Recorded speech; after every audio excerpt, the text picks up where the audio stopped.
বন্ধুসকল বৰ্তমান আণ্ডাৰ-19 Asia cup হৈ আছে। আজি ভাৰত আৰু শ্ৰীলংকাৰ মাজত প্ৰথমখন ছেমিফাইনেল আছিলে।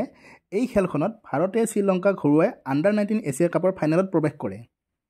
খেলখনত শ্ৰীলংকাই প্ৰথমে টছত জয়ী হয় আৰু বেটিং কৰিবলৈ আগবাঢ়ে। শ্ৰীলংকাই প্ৰথম বেটিং কৰিবলৈ আহি 46 অভাৰ 2 বলতে আটাইকেইটা উইকেট হেৰুৱাই মাত্ৰ 173 ৰানহে কৰিবলৈ সক্ষম হয়।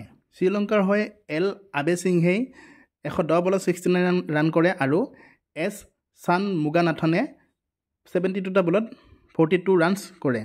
আমি যদি ভাৰতৰ বলিং কাৰ্ডখন চাবলৈ যাওঁ তেতিয়াহ'লে য়ুধজিত গুহাই 7 অভাৰ 2 বলত 19 ৰান দিছে, এটা উইকেট লাভ কৰিছে। চেতন শৰ্মাই 8 অভাৰ দিছে, 34 ৰান দি 3টা উইকেট লাভ কৰিছে। কিৰণ চৰমালে 10 অভাৰ দিছে, 32 ৰান দি 2টা উইকেট লাভ কৰিছে।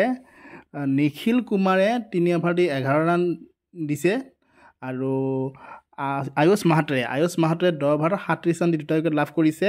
কাৰ্তিকেয় কেপি 2 অভাৰ 10 ৰান দিছে আৰু এইচ ৰাজে 6 অভাৰ 30 ৰান দি এটা উইকেট লাভ কৰিছে। ভাৰতীয় বলিং খুব ভাল আছিলে আজি খেলখনত। ভাৰতে 174ৰ লক্ষ্য আগত লৈ বেটিং কৰিবলৈ আগবাঢ়ে। ভাৰতৰ হৈ অপেনাৰ আহে আয়ুষ মাহাত্ৰে আৰু বৈভৱ সূৰ্যবংশীৰ ওপৰত সকলোৰে নজৰ আছিলে আগৰ পৰাই, যিহেতু IPLৰ অকশ্যনত ক্ৰয় হোৱা আটাইতকৈ কম বয়সৰ ক্ৰিকেটাৰ তেওঁ। সূৰ্যবংশীয়ে এই খেলখনতো সুন্দৰ প্ৰদৰ্শন কৰে আৰু 67 ৰান কৰে।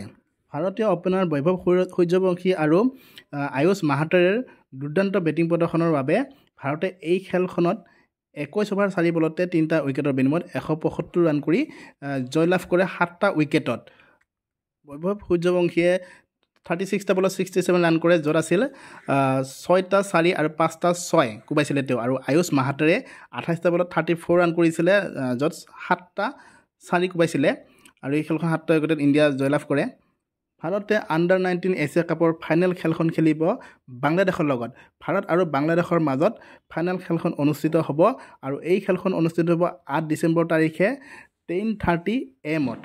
এই খেলখন চাবলৈ আপোনালোকে টিভিত চাবলৈ হ'লে ছনী স্পৰ্টছ নেটৱৰ্কত চাব লাগিব আৰু মোবাইলত যদি চাব বিচাৰিছে ছনী লিভত চাব পাৰিব আৰু জিঅ' টিভি এপছত ফ্ৰীতে চাব পাৰিব আপোনালোকে।